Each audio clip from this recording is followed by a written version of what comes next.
Good morning and welcome to Morocco. My name's Caroline and I'm travelling around this gorgeous country with my other half Andy and a group of newly found friends as we are doing an Intrepid tour around the northern part of the country. This morning we're going to be leaving the gorgeous blue city of Chefchaouen on a private minibus, which is the first time that we're going to be using private transportation, as for the vast majority of this trip we have been riding on things like trains and buses. We'll be going up to Tangier and we're going to pay just a little bit extra to our driver so that he can take us to a few of the sites that are outside of the city, and then we'll be going into the Medina. Our Intrepid guide has then organised with a local family in Tangier for us to go to their home this evening for a family local cooked dinner. And whilst we're there, we'll be able to do things like charging up our phones and our camera batteries, because tonight we're going to be boarding onto an overnight sleeper train where you've got berths of 4 beds. Today sounds like it's going to be an incredibly full-on day, but a very adventurous one, and one that I'm incredibly looking forward to.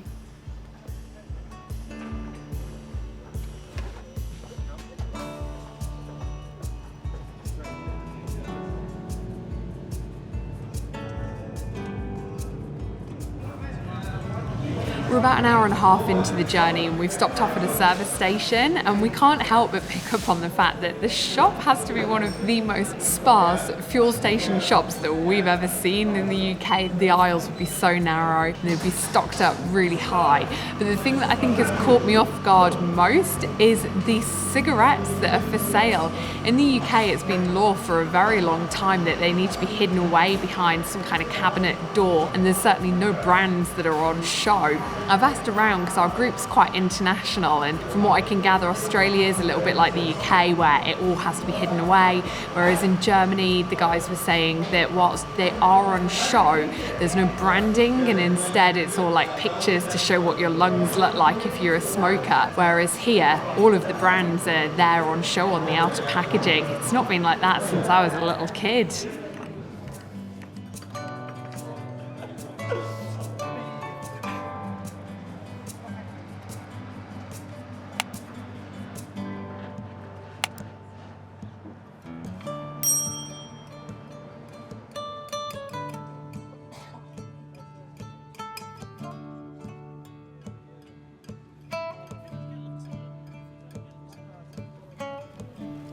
Our minibus has driven us up through what felt like some very expensive neighbourhoods, up past one of the royal palaces to this very lovely shaded park, but it's situated right on the cliff edge overlooking the water. Yesterday we went to a very fancy restaurant where we ended up having a starter that I think was about the size of a main course, and stupidly we'd also ordered pizzas each for our main course and we really struggled to eat them. They boxed them up for us, and as luck would have it we were having a packed lunch today, so whilst we picked up a couple of extras from a Carrefour supermarket, we are going to eat that leftover pizza so that we are not wasting food, but once again with a gorgeous view.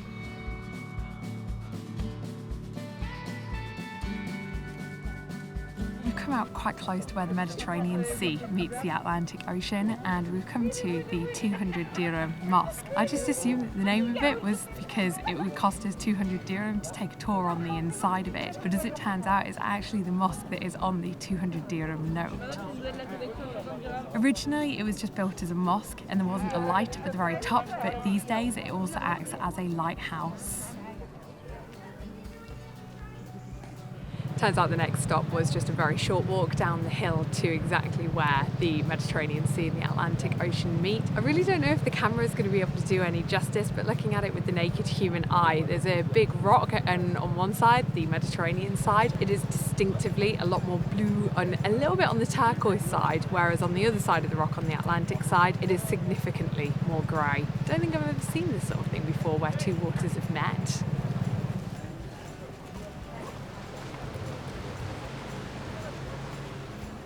The next stop is Hercules Caves. It does cost 60 dirhams, which by Moroccan standards is pretty expensive to get in here. In fairness, the locals pay 10, so it is a lot more affordable.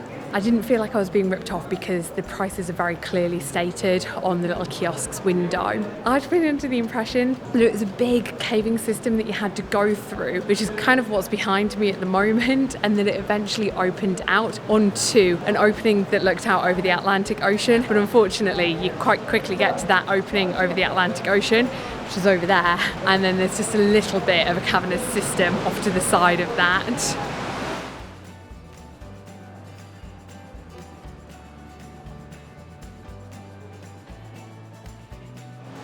A couple of other things about the caving system is that the bit that overlooks the Atlantic Ocean is supposed to be the outline of Africa, but obviously carved by Mother Nature. One of the issues is that because it's so popular with tourists, it's just been impossible to try and get a really pretty picture of that because there's so many people standing in front of it. And speaking of there being so many people, we have come here as a group, and there is a group price of 20 dirhams, and I'm not entirely sure why. I wasn't quite at the front of our group to be able to hear the excuse, but they refused to let us pay the 20 dirham price for a group. Maybe it was just that we were too small of a number.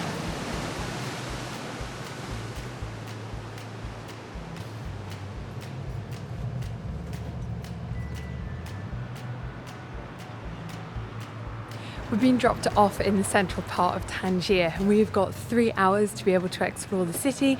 We've been given a map and a few bits and pieces on the city and some instructions, so we're just going to, on foot, try and find out a little bit more about what this place has.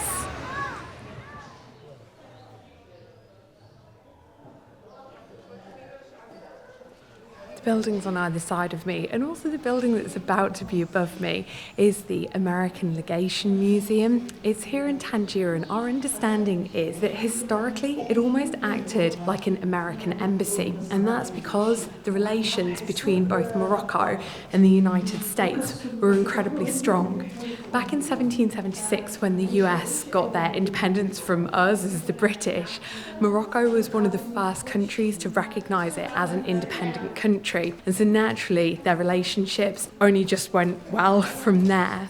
They also strengthened their relationships in the Second World War when the rulers here gave their ships really safe passage into Tangier's ports.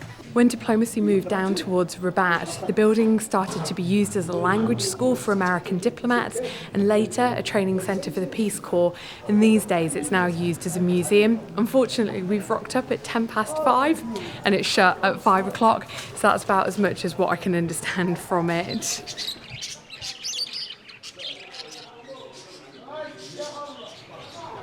After winding our way through the tiny alleyways, we've been brought out onto a little plaza that's got a spectacular view out onto a very pretty mosque. Our understanding is that it's the second most expensive mosque that's been built here in Morocco, the first being the Hassan II Mosque in Casablanca that we visited right at the start of our trip.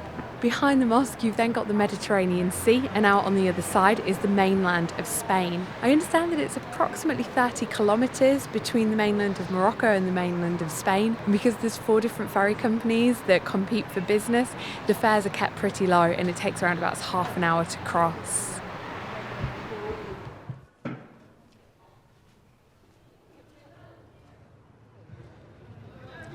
Having already explored a number of Morocco's other medinas, such as Chefchaouen's, Fez's, Meknes, and to a certain extent Casablanca's, I am starting to feel just a little bit Medina'd out. But one of the things about Tangier that is, to me, really fascinating is its history. But unfortunately, its history isn't one that's particularly great.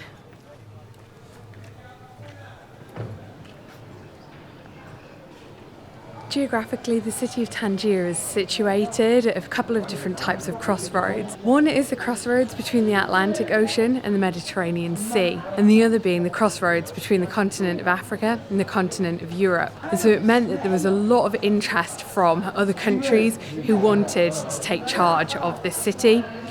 In the 1400s, Portugal won, and they became the rulers of this city.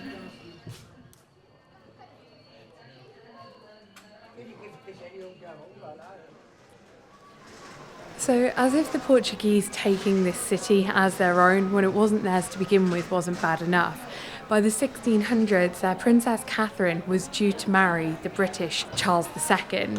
Back in those days, when people married, a dowry would be given. And unfortunately, they then saw fit to give Tangier to the British as their dowry. Our British ancestors weren't any better. The locals accused the British troops of looting and far worse. Great Britain also found that Tangier wasn't overly profitable and they weren't seeing much in the way of monetary rewards. Throw in the fact that this area was under constant siege, it got to a point where Great Britain said, we are not going to fund any more to protect the city. And by the late 1600s, the Brits no longer had control of Tangier. Under Moroccan rule, the city became rather prosperous thanks to its port. One of the things that came from here were tangerines, and the name obviously comes from the city of Tangier. In the early 20th century, when Spain and France took over Morocco, they were trying to sort out what they wanted to happen with Tangier, and the Brits stuck their noses in once again. The Brits suggested that between the three of them, they should create an international zone and that they should equally share a third of all of the city's profits.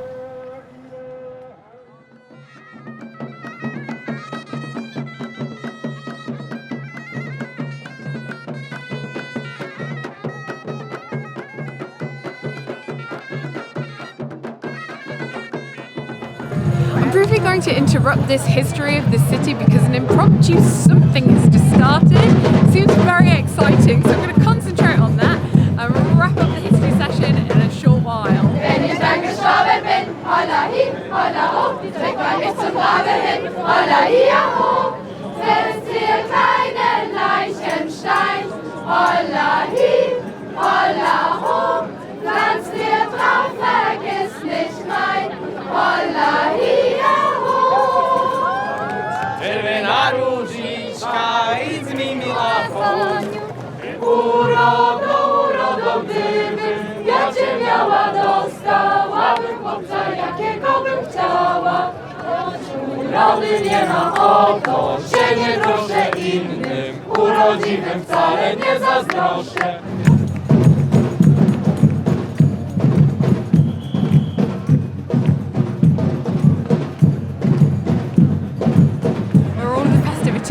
Started is the 9th of April 1947 Plaza. It's named after this date because it was when Sultan Mohammed V came and visited for the first time, and it was also the first time at which he publicly spoke out, talking about his own struggles and identifying with the struggles of Morocco becoming independent. In the 1950s, Morocco gained its independence, but with it, a lot of the expats quickly dispersed from the city of Tangier.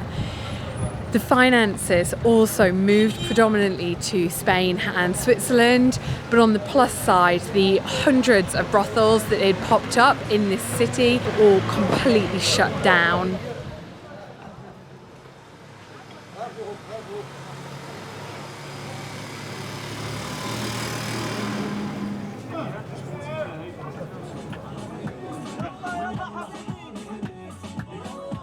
After exploring a little bit of Tangier, we hopped back into the bus and went into a suburban neighbourhood where we visited a locals family home and we had a lovely home-cooked dinner. I didn't want to film it too much because it always feels a little bit rude when you've been invited into someone's home, but after having had dinner and a little bit of time just relaxing on the sofas in there, we've hopped back into the minibus and we've been dropped off at Tangier train station, and we're now just awaiting our overnight sleeper train, which I will share with you guys in the next vlog. So hopefully I will see you next week. Bye bye.